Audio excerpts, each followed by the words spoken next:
రాష్ట్రాల్లో journalism degrade అయ్యి చాలా కాలం అయిపోయింది. ఆంధ్రప్రదేశ్లో జర్నలిజం చచ్చిపోయి చాలా రోజులు అయిపోయింది. ప్రస్తుతం ఆ సమాధుల దగ్గర కూర్చుని మనం వార్తలు చదువుతున్నాం. అంతకు మించి మరేమీ లేదు. ఎందుకు ఈ మాట అనాల్సి వస్తుందంటే, గతంలో వైఎస్ఆర్ కాంగ్రెస్ పార్టీ వాళ్ళు అధికారంలో ఉన్నటువంటి సందర్భంలో మున్సిపాలిటీ ఎన్నికలు, కార్పొరేషన్స్ ఎన్నికలు జరిగినాయి. అందులో కొన్ని చోట్ల అతిగా ప్రవర్తించారు. ఏది పోటీ చేయనీయకుండా ఇబ్బంది పెట్టేటటువంటి ప్రయత్నం. చివరికి నామినేషన్స్ వేసేటటువంటి సందర్భంలో మహిళ బ్లౌజులో నుంచి కూడా నామినేషన్ పత్రం తీసేశారు అన్నటువంటిది కూడా. అప్పుడు ఏమన్నాం? ఎవరమన్నా సమర్థించామా? అది దుర్మార్గం అని అన్నాం కదా, తప్పని అన్నాం కదా, అట్లాంటి గెలుపు ఎట్లా గెలిపోతుందని కూడా అన్నాం కదా.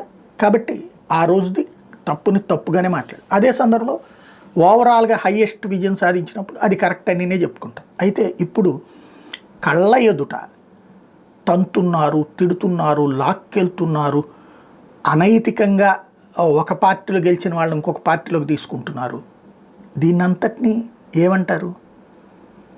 దౌర్జన్యపూరిత రాజకీయం అంటారు, అరాచకీయం అంటారు.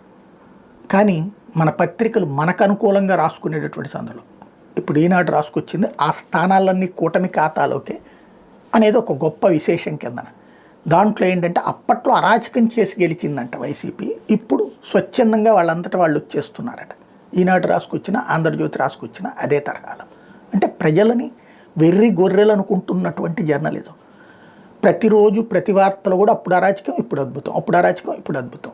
ఇప్పుడు ఇది కూడా చివరికి బస్సులు అద్దాలు పగలగొట్టి కార్పొరేటర్ని ఎత్తుకుపోవడం దగ్గర నుంచి బెదిరించి పట్టుకుపోతున్న సందర్భంలో కూడా ఇది వాళ్ళంతటా వాళ్ళు స్వచ్ఛందంగా వచ్చారని వార్తలుగా రాస్తున్నారంటే వీళ్ళని జర్నలిజం అనాలా, ఏమనాలి అన్నది జనం డిసైడ్ చేసుకోవాలి.